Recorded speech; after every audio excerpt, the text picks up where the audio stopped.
My name is Alex, and I've been living with Lyra for the past 6 months. She isn't your average roommate, she's an alien from a distant planet, and our shared living arrangement has always been a bit unconventional. At first, it was a novelty, something to be amused by, living with someone who looked and thought so differently than me. But over time, it became normal. Almost too normal. Lyra's planet has its own set of customs that I had to adjust to. One of the most peculiar traditions, and the one that still makes me uneasy, is the bed-sharing practice. On her world, roommates, no matter the species, are expected to share a bed, to cultivate an emotional bond that supposedly strengthens their connection. At first, I was hesitant. It felt odd, even intrusive. But Lyra insisted, explaining that it was a matter of emotional harmony. We had already lived together for a while, and I trusted her, so I agreed. It was supposed to be harmless, just a quirky habit of hers, nothing more. But lately, I'm starting to question that. It's not that I dislike Lyra. On the contrary, we've grown close. She's funny, fiercely intelligent, and surprisingly warm for someone who comes from such a cold, distant planet. Our late-night conversations about our worlds, the differences in our cultures, and the strange mix of curiosity and confusion that comes from living together have made me feel more connected to her than I ever imagined possible. But there's always this underlying tension that I can't shake off, especially when it comes to our sleeping arrangement. At first, it seemed harmless enough, just a tradition. But now, I find myself waking up in the middle of the night, tangled in the sheets beside her, feeling an unfamiliar tightness in my chest. It's not just about the bed anymore. It's about what that bed represents. Our closeness. The comfort of having someone nearby, of sharing moments of silence and laughter. And something else. Something I'm not ready to admit.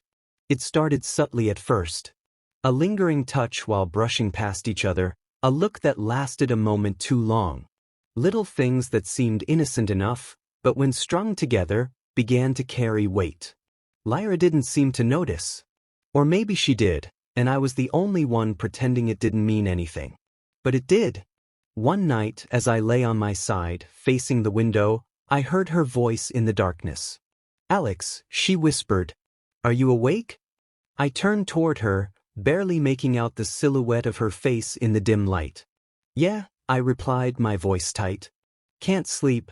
She shifted closer, the familiar scent of her alien perfume filling the space between us. I could feel the heat radiating from her body, a warmth that contrasted with the cold air of the room. "Me neither," she said softly. "I miss my planet sometimes." I smiled, trying to ease the awkwardness that had settled between us in recent weeks. "I get it. I miss the comfort of home too. But we've got each other here." There was a pause, a hesitation in her voice. "Yeah, we do." I couldn't help but wonder if there was more behind her words. Could she feel it too? That shift in the air when we were together? The unspoken thing that hung between us, like an invisible thread pulling us closer, yet pushing us farther apart. I wanted to ask her. I wanted to confront it, to figure out what this was, but something inside me hesitated. "Lyra," I began, my voice unsteady. "Is everything okay?" Her eyes met mine, her expression unreadable. For a moment, I thought she might say something, anything to clarify what was happening between us.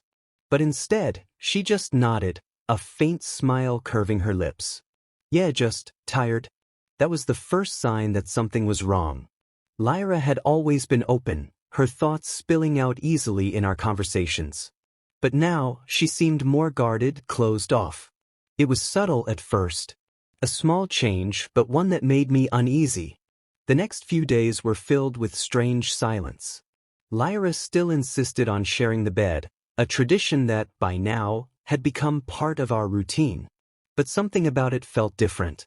There were moments when I'd feel her presence next to me, and the air would grow heavy. Her body would stay just a little too close, her breathing a little too sharp. I tried to brush it off, convincing myself it was nothing, just the natural intimacy of living together. But deep down, I knew better.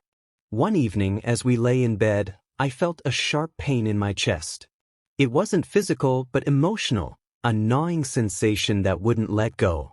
Lyra had been distant for days, and I couldn't shake the feeling that there was something she wasn't telling me.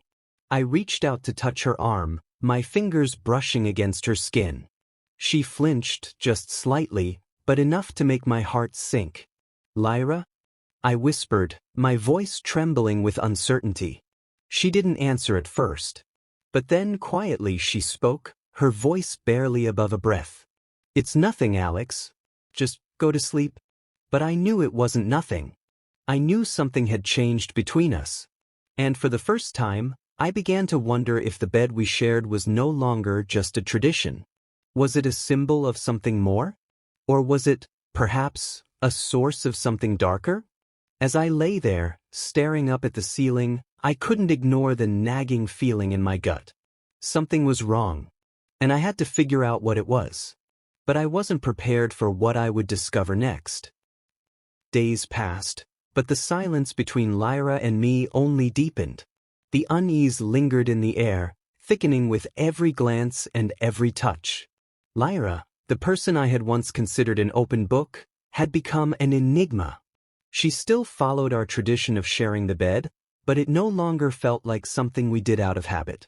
Now, it was a fragile thread tying us together, and I couldn't shake the feeling that it was about to snap. At night, when the world outside was quiet, the space between us in bed seemed to stretch, an invisible chasm I couldn't bridge.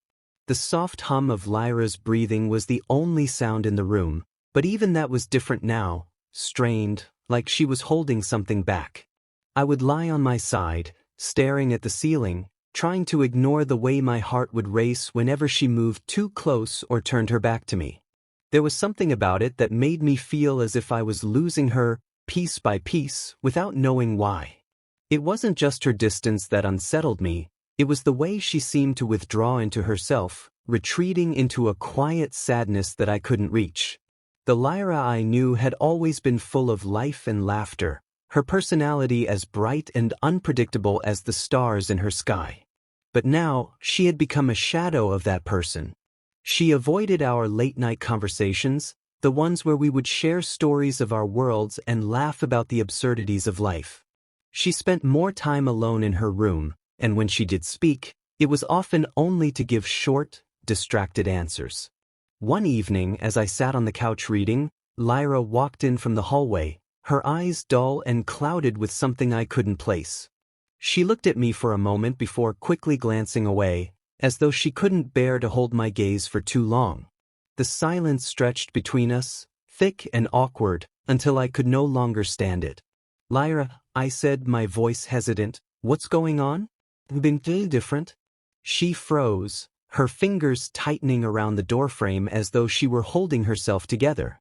She took a deep breath, but when she spoke, her voice was barely a whisper. "It's nothing, Alex. I'm just tired. A little homesick, I guess." "Homesick?" I wasn't sure if I believed her. I could see the tightness around her eyes, the way her shoulders were hunched, like she was carrying a burden too heavy to bear. This wasn't the Lyra I knew. I stood up, unable to shake the feeling that something more was going on. "You don't have to pretend with me. Whatever it is, we can talk about it." For a long moment she said nothing, her gaze drifting to the floor. It was as though she were weighing something, deciding whether or not to let me in. Finally, she exhaled slowly, her voice cracking as she spoke. "I'm sorry, Alex. I've been keeping something from you." I felt my pulse quicken as I took a step closer, instinctively wanting to comfort her but also dreading what she might say. "What is it?" Lyra bit her lip, hesitating. She opened her mouth as if to speak, then closed it again, fighting back tears. I've been seeing someone," she said, her words soft but sharp, cutting through the tension in the room like a knife. I froze. The room seemed to tilt for a moment, and I had to steady myself. "What do you mean, seeing someone?" I asked, my voice a mix of confusion and hurt. "You've been with someone else?"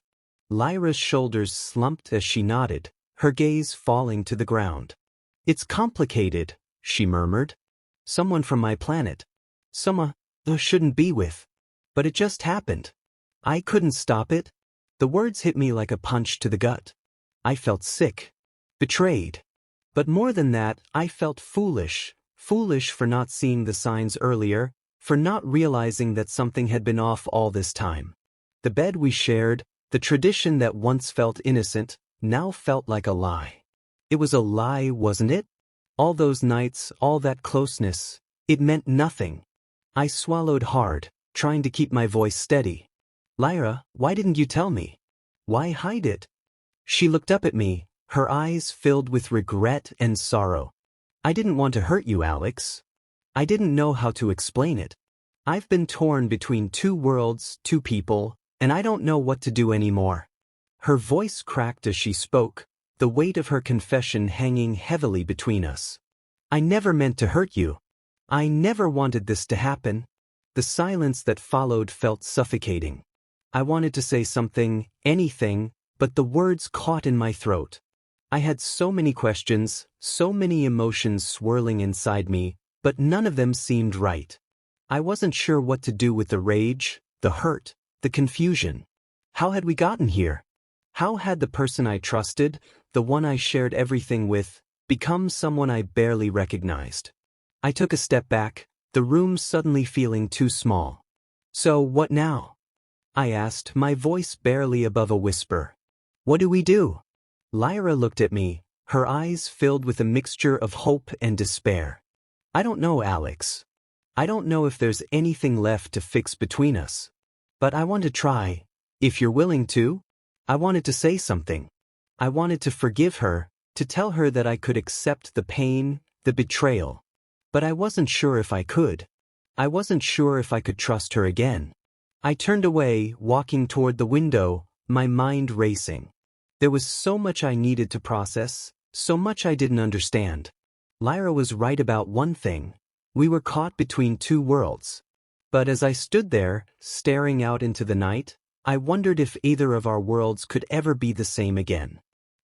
The days that followed Lyra's confession felt like a blur. I moved through the motions of life, eating, sleeping, working, like a ghost. Every time I glanced at her, I felt a sharp pang of hurt. Her eyes would meet mine, filled with the same sorrow and regret that had been there when she told me the truth, but no amount of silent apologies could erase the betrayal that lingered between us. Lyra seemed to be walking on eggshells, unsure of how to act, constantly trying to fix what felt irreparably broken. But no matter how much she tried to make it right, the air between us was thick with unresolved tension. It wasn't just her affair with someone from her world that bothered me. It was the secrecy, the lies, the way she had tried to pretend everything was fine while hiding a part of herself. And the bed we shared, once a symbol of our closeness, had become a constant reminder of everything that was wrong. She still came to bed at night, her body warm against mine, but I couldn't ignore the distance that had crept between us. She had crossed a line, and I wasn't sure if we could ever go back to the way things were before. There were nights when I lay there, unable to sleep, wondering if it was even worth trying to salvage what we had. The bed felt too small for both of us now, and yet I couldn't bring myself to leave. Maybe it was because, deep down, I still cared for her. Maybe it was because I was afraid of being alone. One evening, as I sat on the couch, staring blankly at the television, Lyra walked in. Her expression was unreadable, but there was something in the way she carried herself that told me she had made a decision. She hesitated at the doorway before finally speaking. "Alex," she said softly, her voice trembling. "We need to talk." I didn't answer right away. Part of me wanted to ignore her, to shut her out completely. But another part of me, one I couldn't quite explain, wanted to hear her out. I had always believed that communication was the key to any relationship, even if that communication was painful. And this was the most painful conversation I had ever anticipated. "Yeah, we do," I replied, my voice flat. "I'm listening." She took a step forward, then stopped, as if gathering the courage to speak. "I've been thinking a lot about everything. About us. About my choices." She paused, as if unsure of how to continue. "I never meant for things to get this complicated, Alex. I never meant to hurt you. I closed my eyes, letting her words wash over me, but they did little to ease the turmoil inside. I had heard those words before, from other people, other situations. Sorry doesn't fix anything. Apologies don't erase the past. I know I've broken your trust, she continued, her voice growing stronger. But I need you to understand something. I never wanted to be with anyone else. I didn't choose this. It just happened. And now, I'm left with this feeling of being torn between two worlds, between you and everything I knew before I came here. I stood up, moving toward the window. The cold air from outside felt like a sharp contrast to the heated conversation that was unfolding. Lyra, I said quietly, you need to understand something too. I trusted you. I believed in you. And that trust was shattered. I don't know how to fix this.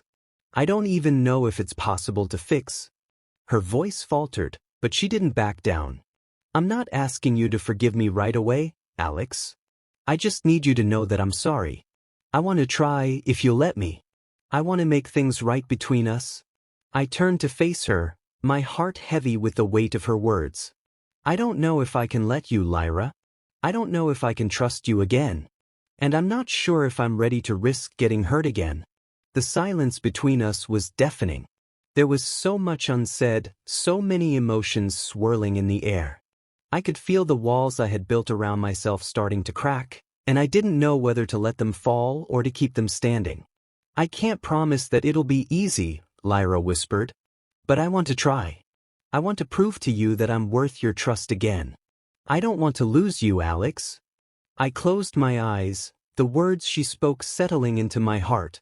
It wasn't the simple "I'm sorry" that I had been waiting for, but something deeper, something that acknowledged the complexity of what we had shared. It wasn't a promise that everything would be perfect, but it was a willingness to fight for it. For us. The truth was, I didn't know what the future held. I didn't know if we could rebuild the trust that had been broken, or if the damage was too deep to heal. But I also knew that I wasn't ready to give up on her, on us, just yet. I took a deep breath, turning back toward her. I'm not saying I'll forgive you right away. But I'm willing to try. I'm willing to see if we can make this work, if you're truly committed to making things right. Lyra's face softened, a mixture of relief and hope flooding her expression. She took a step toward me, reaching out to gently take my hand. Thank you, Alex. I swear I'll do whatever it takes.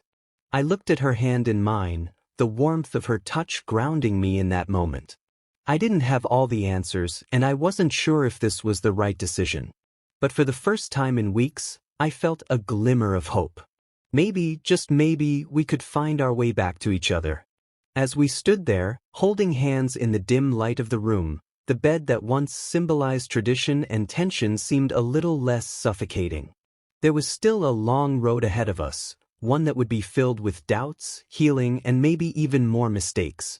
But for the first time in a long while, I was ready to walk it with her.